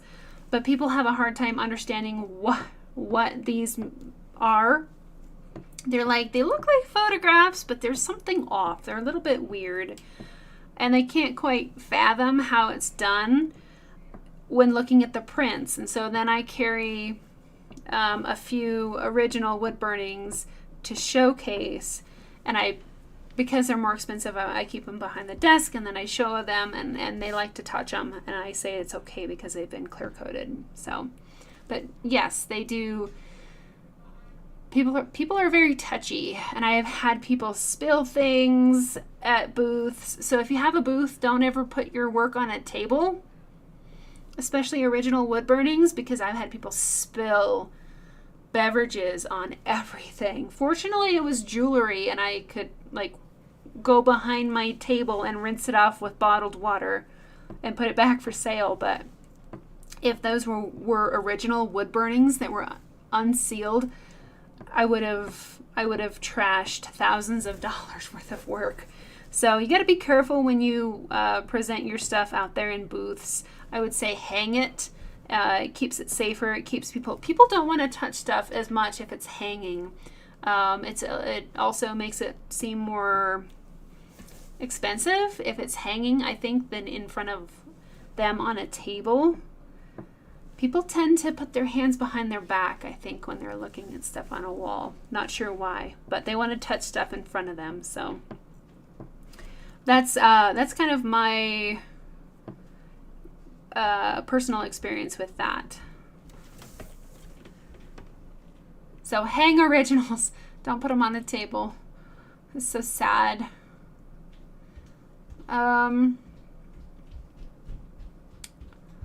So Larry says, did Walnut Hollow start making that customized tip that you use, a Minisa tip? I haven't talked with them yet. I emailed them, I think, even before the Woodburn sessions about something else. So the ball's kind of in their court, but I'll give them another email about the Minisa tip. I'm going to make some prototypes and possibly send them to them. I'm going to make a shader junior and then a baby shader. So yeah, Larry's had that problem too. Put up a sign that says, please don't touch when exhibiting originals. Cool. Okay. Trying to get caught up on the chat. Everybody good?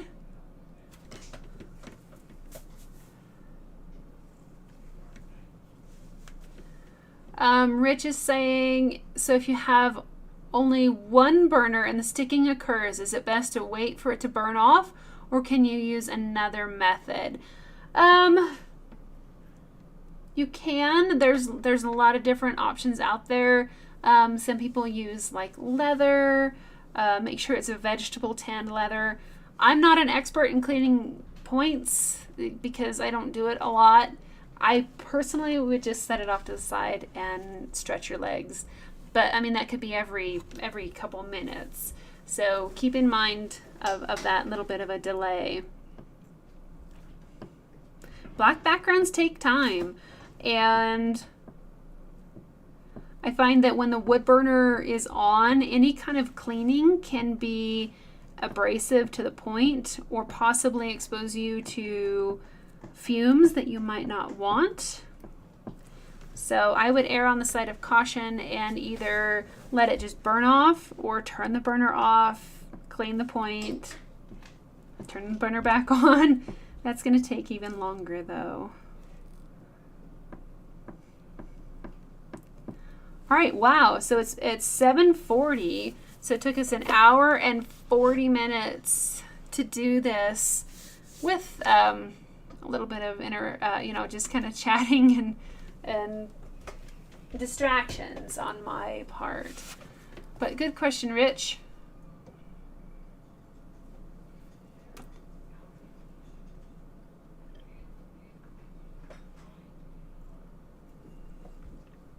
So Barbara says that smaller pieces of wood burnings you can fit into clear bags used for prints. That's very good too. Cool, very cool. Thanks, TH. So yeah, here, let me find my reference photo. This corner is a little bit distracting, so we'll finish that up too. And I don't know if we'll get to Mr. Whiskers tonight or not, but we can sure try. He has not been forgotten.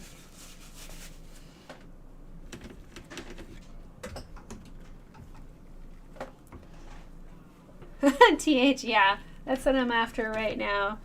That's driving me crazy. Okay. So Larry, you hope they make a smaller shader. Okay, cool. Jem says the piece looks really good and so much different with the black background. I agree. TH, you would like Walnut Hollow to make a smaller skew as well. Mina would love to have a Minisa tip, Junior and Baby. Cool. Mellow Yellow, you love the project? Fantastic. Okay. So this should go, yeah, pretty quick here.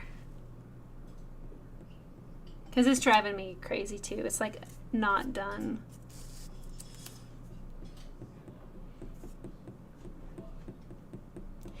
Yes, Rich, the background really pushes that subject forward. And I love, we can even see how crisp the edge is where the owl meets the background.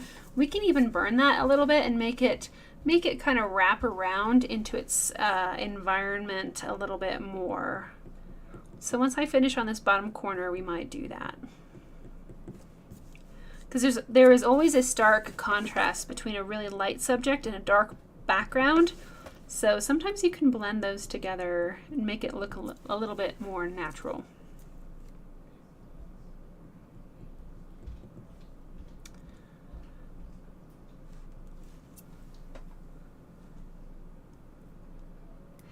Christian is asking, may I ask, in situation of doing a big dark background, would you try the transfer shader?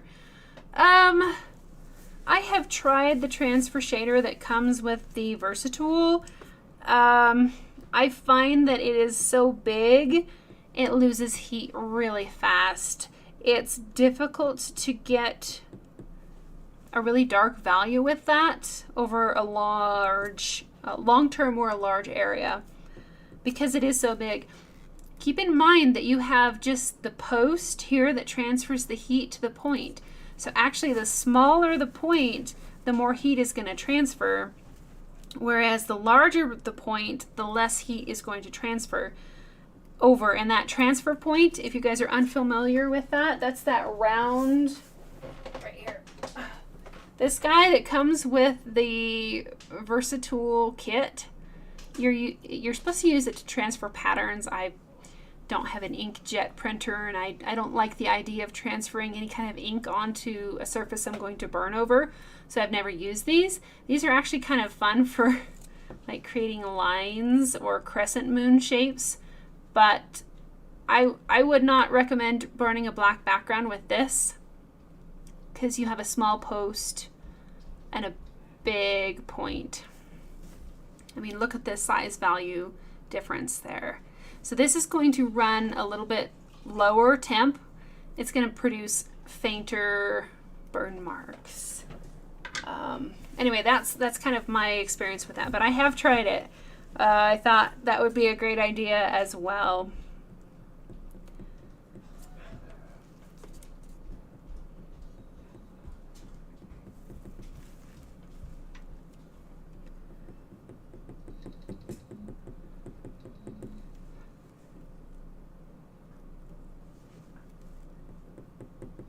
And guys, if you would like to see the different shaders or the different points from Walnut Hollow, you might contact them and just politely say that you were at the Woodburn sessions and that you would really like to see a smaller shader point that I was talking about. And you know, maybe Walnut Hollow would respond to requests in that manner. So if there's more requests, then maybe they would kind of move forward on that. I've had great luck and just love working with Walnut Hollow, and I would like to continue with that. And if you guys want to possibly just drop them a message on their website and say, hey, love it. Love your tools.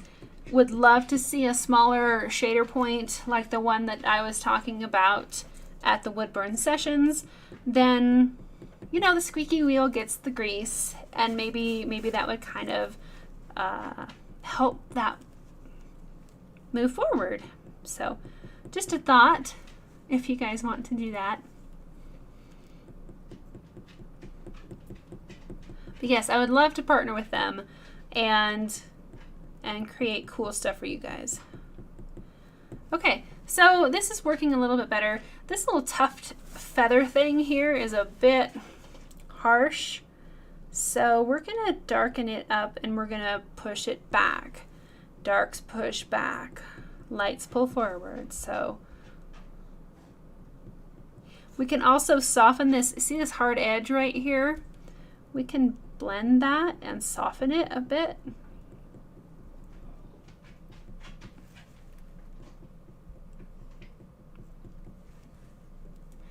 Team Minisa, you guys rock. Thanks, guys. Just thought that, you know, everybody's having difficulties these days, and sometimes things get set aside or put off to the side. I know I'm so bad about that as far as getting back with people, and the business side of a business is a bit of a challenge for me. And so I don't always respond back to things when I should, and that's something I'm trying to work more on. But the squeaky wheel gets the grease for sure, and more communication is better. So if you guys want to contact Walnut Hollow and ask them if that would be possible, sounds great. And also, if you guys message me or something and you don't hear back within a couple days, give me another bump, because just like you guys, everybody is kind of struggling with life and everything out there. So Terry says, you said you couldn't see the chat, but did you know that Walnut Hollow asked you to email them? No. So Walnut Hollow asked me to email them after you were talking about downsizing the tip. Okay, cool. Thanks. I don't remember. I think Rachel may have said something about that. Okay. So Angela says, you send the email they requested regarding the smaller tips and we will contact on end. Cool. All right. You guys are awesome. Thanks. Yeah, I sent them an email before the summit and I haven't heard back. So I thought maybe they would respond back in that original email. So I think I'm going to make my little prototypes, my little junior and baby shaders, and maybe talk to them about sending it their way and see what they can do. Okay, cool. Yeah, TH, that whole sessions was a blur. 3 hours was a bit long. That was Earthborn Graphics. I know who their representative is. You guys are awesome. You remember everything that was in the chat. Thanks. Yeah, I need a bump.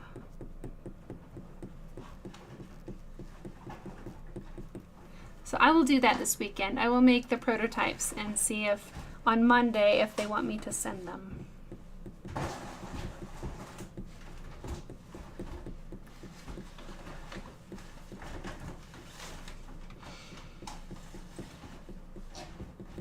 Okay, so that part of the owl is looking better. Let's see if we can't soften some of these edges around here. He's a bit stark. Hootie is like not really tied into his environment.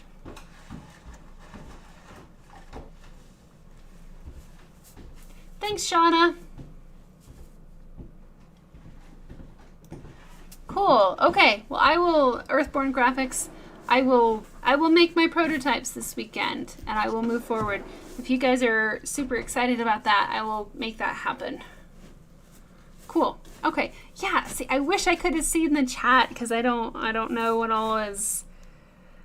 I think Rachel mentioned a couple things, but you guys know more than I do on the conversations there. So I'm going to burn just a little bit of soft shading around the edges and see if we can't tie Hootie Owl into his background a little bit more.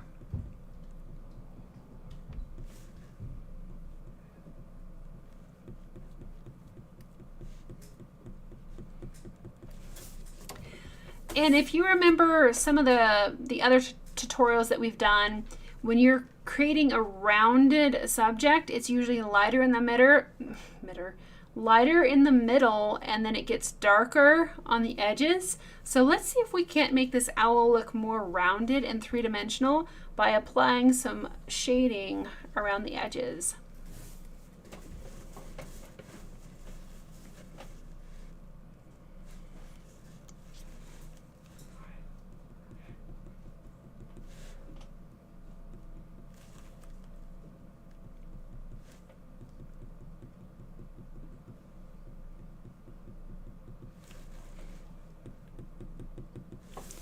So still using the shader point, just kind of flatter angle that makes it a little bit softer. It blends a little bit more easily. Let's see if we can't soften these edges a bit.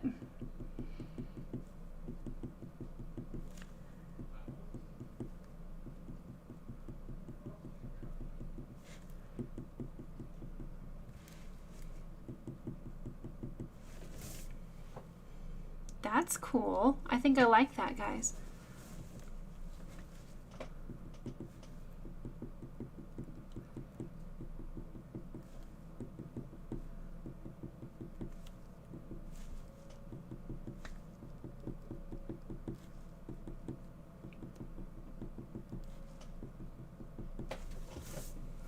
So look at this. Look at the difference between that side of the owl and this side.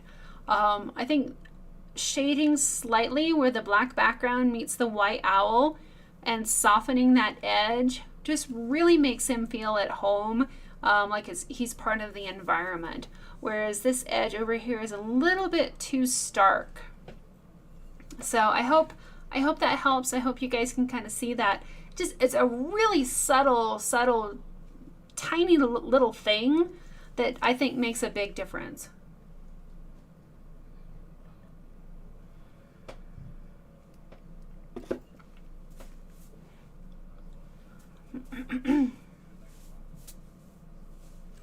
Cool.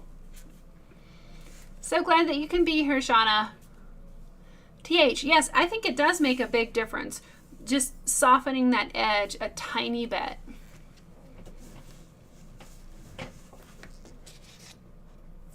Oh, guys, I was going to show you the little ones. Okay, hold on.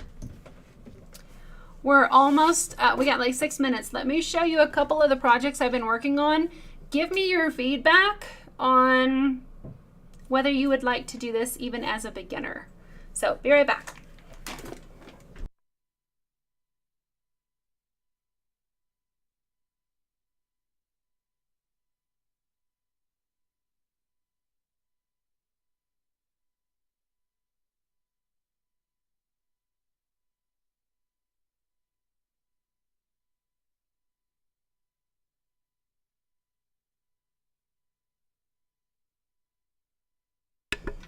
Okay, so I almost forgot.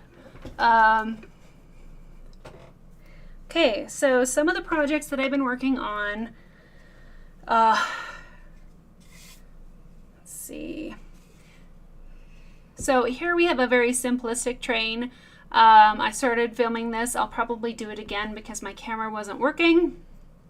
But a very simple approach to a complicated subject. So I've been working on that. And then the one I did yesterday morning is a little fox. So this is burned on an end grain. It's quite small, but I filmed this one Would love to have some feedback as far as if you guys would be interested in even a little subject like this. Something similar. It's a little deer. There's some shading. It's very simple, but it's a project that you can complete quite quickly. And then here's my other one. So this is another great one for beginners because they're just very simple lines and some simple shading. So let me know if this would be interesting to you guys. I know I really focus on realism. I love realism. But, you know, people need to start somewhere. And so I'm trying to give people a nice area to start, create a small project. Like I said, those didn't take very long. And they're super cute. I think that they would sell well. And another big factor of these tutorials is that people will be able to sell their finished product. So, because I know a lot of people sell patterns and tutorials, but you're not allowed to resell your work. And I always find that kind of frustrating, especially for beginners, because that's kind of, you know, a goal for a lot of people is to sell their work. And so I am working towards a platform where not only can you create cute stuff like this, simple stuff, advanced stuff like what we're doing, I want the full range, but you can also sell your projects when you're done. So let me know, is that great? Is it too much? Is it too little? Anything like that. Even if you want to send me an email later on, questions at Minisa Pyrography. Let me know what you would like to see as far as tutorials. Anyway, a lot of work going on behind the scene. It'll be a while before I'm launching, but let me know what you guys think. So check it up here in the chat. You guys like them? It's cute. You like the train? Okay. TH interested. Cool. Thanks, Barbara. Thanks, Mellow Yellow. Thanks, Melissa. Thanks, TH. Thanks, Terry. Thanks, Laura. Thanks, Earthborn Graphics. Thanks, Shauna. Thanks, Beverly. Thanks, Mina. Okay, awesome. Let me double check here.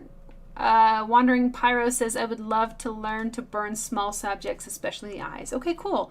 Sometimes I wonder if they're too small. It's much more of a challenge, especially since I can't get close enough. But a lot of people work on smaller things, so I think that would be good too. Melissa, you struggle with shading, and those would be helpful. Okay, cool. Barbara, you're a semi-crazy cat lady. Very good. Okay. A lot of comments here, just trying to catch up. Christian says the fox and deer look 3D. They're cute. Thanks, Barbara. Okay. I'm still trying to get back here. Yeah, Val, I want a smaller project because it takes a while, like you say, to become comfortable with your wood burner. And so it's daunting, I think, to even contemplate something big like this. Number one, it's a big piece of wood. And what if you mess up? You know, that was my big concern early on. What if you mess up? Then you ruin the whole project, the whole piece of wood, and they're expensive. So I think smaller might be better. You guys are awesome. I'm trying to skip through the chat here and catch up. Okay. Thanks, guys. Okay, cool. All right, so if you guys want to, if you need to go, you can go. If you want to chill here for a bit, you can. I'm just going to kind of almost buff, kind of soften this edge. And we are going to finish this owl tonight. It's going to be real quick, just a couple minutes. Thanks so much for your feedback on those beginner projects. I've been teaching advanced stuff and realism for a long time, but I know that, you know, it's not some people's thing, and some people just need a place to start. So I'm also trying to really expand and create a place for everyone to come together, whether they're advanced artists or brand new beginners, and to kind of expand on the community that we've been developing here on the chat and the live streams. And I'll still keep doing the live streams. Good night, Larry. Thanks for being here. But just trying to do a little bit more. So I'll keep everybody posted on that. So just really softening that harsh transition here.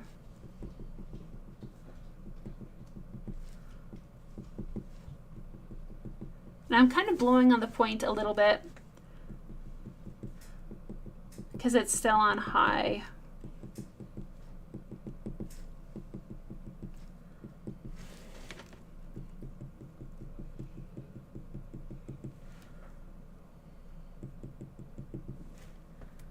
Jim says, I would like the new, more simple patterns too. Great for Christmas gifts.